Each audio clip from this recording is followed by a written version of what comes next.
Hey guys, what is up? MTG back here with another video. In today's video, we are talking about what is Pauper. I'm tending to do one of these a week, what is kind of videos. So today we're going to be talking about Pauper. Before we hop into this, I'm in a different area. If you didn't see the last one, the last what is video, sorry, this is going to bother me if it's not even, so I'm going to fix this while I'm talking to you guys. So if you didn't see the last what is video, this is my new area for doing one-on-one videos until I have a microphone so that the videos are not so echoey. So yeah, this is kind of what we're at. Last week we did what is Commander. The week before that we did what is Modern. Today we're going to be doing what is Pauper. So what is Pauper? Pauper is a 60 card based format. So you have a 60 card deck, all of commons. That is the special thing about Pauper. It's a great way to get one into the game if your friends play it. It's a fantastic way to get into the game because it's probably the cheapest way possible to play Magic.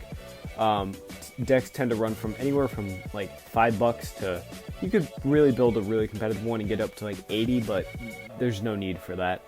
Typically you'll probably run around 20 to 40, I'd say, is the normal for Pauper if you're playing not a super competitive deck.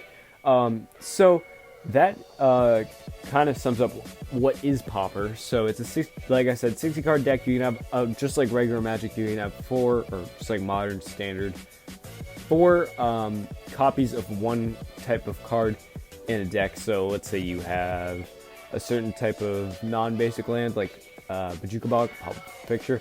You can have 4 of these in your deck. You can't have 5. You can have 3, 2, 1, whatever. You just can't go over 4. And that's for any card. Except for basic lands. Basic lands you can have as many as you'd like, just like regular any deck in Modern, really. Or, sorry, Modern. Any deck in Magic. So that is kind of what Pauper is. Just like the other formats, you always draw to 7 on your first turn. Mulligan rule is the one that's current, so you draw to 7. And then if you don't like your hand, you throw it back, reshuffle your deck, and then you draw to 6 and you scry 1. If you don't know what scrying is, you look at the top card, choose if you want it on the top of your deck or the bottom. That is how the mulligan works, and then you keep doing it, so 5, 4, 3, 2, 1, and you always get a scry every time.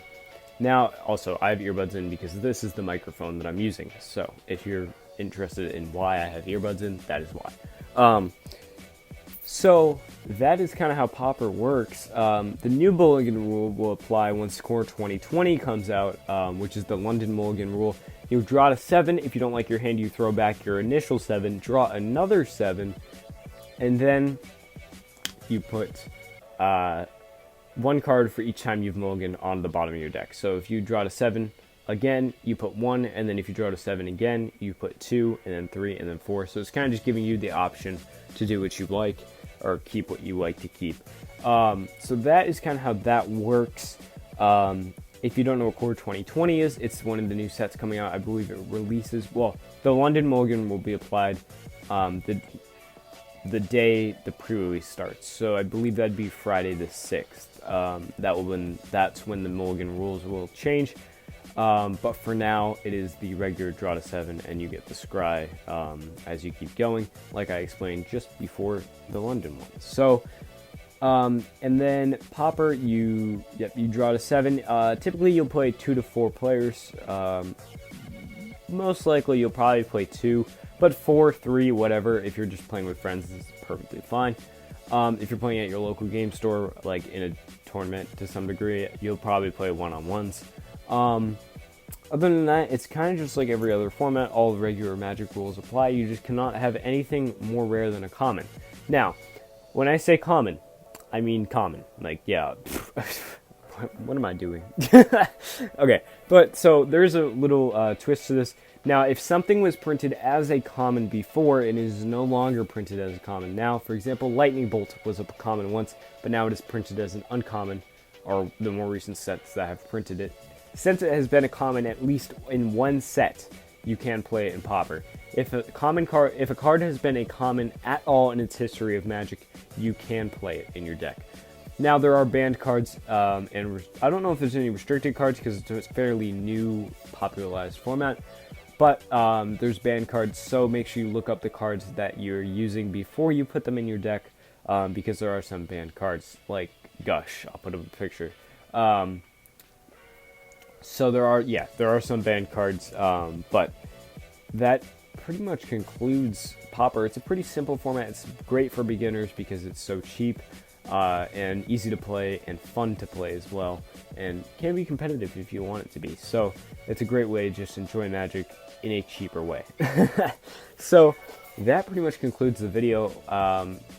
So when you're using cards, make sure they were printed as common at least once, and sometimes you can get a little sneaky uncommon in there as long as it's been printed as a common once, and then it's pretty insane for Pauper. So some of those uncommons that have been printed as commons are crazy in Pauper. So that is going to conclude this video. If you guys enjoyed, please drop a like if this helped you, and if I missed anything, leave a comment in the comments below if you're an experienced player and know what I missed. If this helped you, leave a like, drop a like, comment where you plan on playing Pauper, if you're playing it with your friends, whatever. Also, subscribe if you're new to the channel. If you guys want to help support the channel, Patreon link is below. Anyone who signs up currently for any tier is going to get a free MTG Nerds logo sticker, which you can check out in the merch link below, which is another way to support the channel. And you'll also get a free rare or mythic thrown in with that package. So thank you guys very much for watching the video and continuing to support. We're pretty close to 150 subscribers. In fact, when I post this, we might be at it. So if we are, thank you. If not, we're almost there. That is going to be it for today. Thank you guys very much for watching. I'll see you guys all later. Peace out, guys. See ya.